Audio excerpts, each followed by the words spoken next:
125 laps make up the 3 Amigos Tequila 125. We've already completed 68 at Mayhew and Holmes. This ought to be an interesting restart here. Sure should. Some of our front runners made their way back down pit road on this most recent caution flag. Paul Harraka, one of those. Good side-by-side battle for the lead, Mayhew and Holmes. It's going to be Mayhew out front. You talk about those coming down on pit road. Pit strategy is really interesting here. When do you come in? Some came in early. You can take tires, then you got to come in, you got to take fuel. As the side-by-side battle for the lead here, and look at Patrick Long in the 9. He wants to get involved, and oh my goodness, they touch. Dusty Davis, the 94 car, right outside of Patrick Long. Ooh, the leaders touch again. Somehow Mayhew hangs on to it, and Mayhew out in front. Ooh, trouble behind him.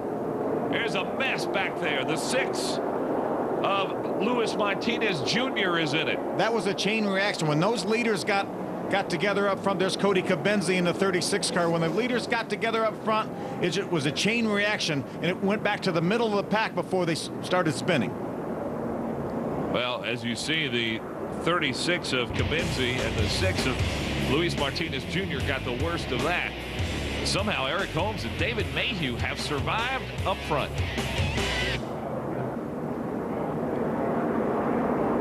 74 laps complete, and again it'll be Holmes and Mayhew side by side. We saw a little bumping and banging the last restart. They've raced each other really clean this entire year. This is all they have to get ready for the winter, get ready for the showdown. Look at Long and Ty Dillon right behind him. Ty Dillon looks to the outside of Eric Holmes to try to take over that second position. David Mayhew continues to show what a strong car he has. Side by side, the battle for second place. It is the youngster Ty Dillon. Ty Dillon gets that second spot. And Phil, look at Greg Pursley starting to make his way up through the field. Had to overcome that speeding penalty on pit road. Takes over that third spot from Eric Holmes. What a great job by Pursley to overcome a really huge penalty. Pursley now in third. Eric Holmes right behind him. Nice little squirt off through the center of the corner for Pursley. Gained him about a car length over Eric Holmes. Going to try to track down Ty Dillon. You heard Greg Pursley tell Jim Trado in our open that he's had a lot of experience on this track in the old Southwest Tour, which doesn't exist anymore, but they ran a lot here. And the West Series has come here twice a year, every year, and Pursley has been a big part of that. Jonathan Gomez works to the inside of Patrick Long in a battle for 7th. Gomez has it. Now he's going to chase down Augie Vidovich in that 19 car. Patrick Long, so strong early, Phil, seems to have lost a little bit. He may not have got his tires yet, Mike. He may have got fuel earlier. He may be waiting to put those tires on. He is dropping back a bit in the field. There's Tom Dyer right there, that red number 86 car in front of Patrick Long. And here's Michael Waltrip battling Timmy Hill. Wonder what Timmy's thinking. That's Michael Waltrip right beside me. Michael's making that outside groove work. He's going to pull to the outside of the 13 of Todd Souza to try to grab another spot, and he's got it. That is a Bill McAnally car, the 55. You see him getting by Souza in that 13. You know, Bill purchased a couple cars from MWR, a couple nationwide cars, and this is one of them. Said, who better to drive it than the guy that's name's on the door, Michael Waltrip. Nice run through the center and off the corner for Michael. See Patrick Long trying to hang in there. There's Timmy Hill, the 99. The green car pulls to the inside of Todd Souza. I still think Michael Waltrip could be a factor in this thing before this night's over with. Oh, you can never count him out. That's for sure. There's Timmy Hill. Good shot of him in a battle for 11th with the 13 of Todd Souza.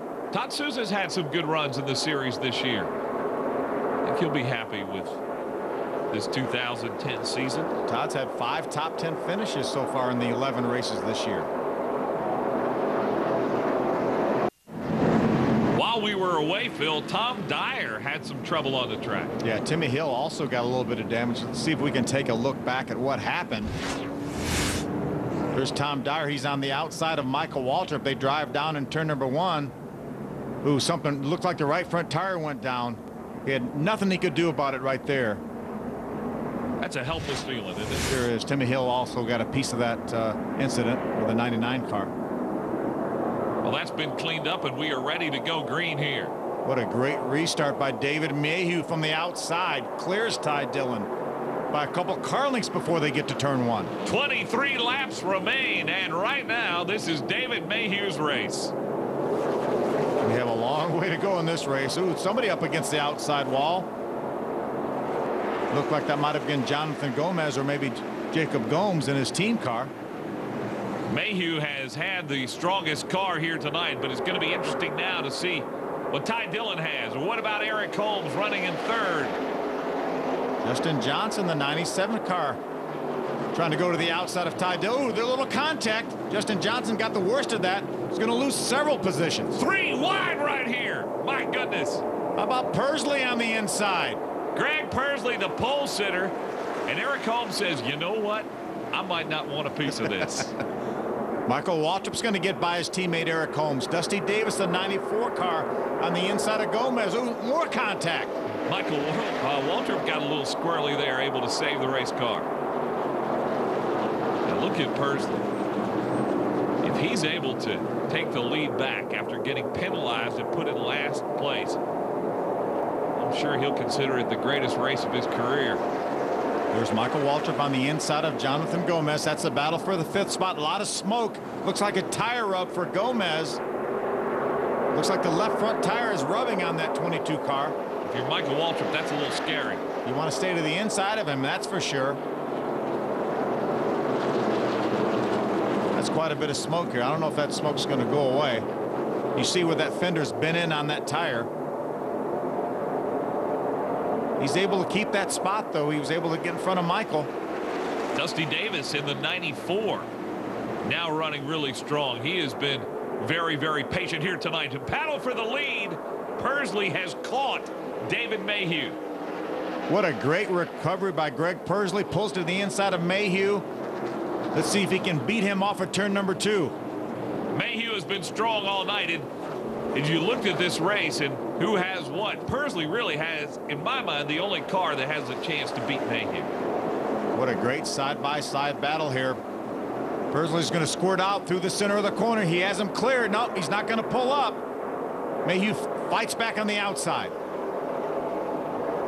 Mayhew still maintaining the lead here. Darrell Haar in that black 2 car. My goodness, little too tight. Haar gets into Eddie McDonald, and we've got a mess. Ryan Wong hard into it. There's Paulie Haraka comes along. Hard contact. There's Zach Germain. He's also involved. He makes hard contact with Paulie Haraka. Germain had absolutely nowhere to go. Caution is out. There's Zach. He refires his car. Going to try to make it back around. There's Tony McRae. A lot of damage to her 90 car. Mike, let's take a look at what happened, what caused this. We saw Darrell Haar pull to the inside of Eddie McDonald. They make contact before they get to turn 1. Eric Holmes is very fortunate to get by with that. Brian Wong, nowhere to go. Here comes Paulie Haraka as well. Moses Smith also very fortunate to get by in that. Zach Germain makes contact with the right front corner of Paulie Haraka's car. Gonna have a little cleanup here. 107 laps complete. Mayhew and Persley are out front.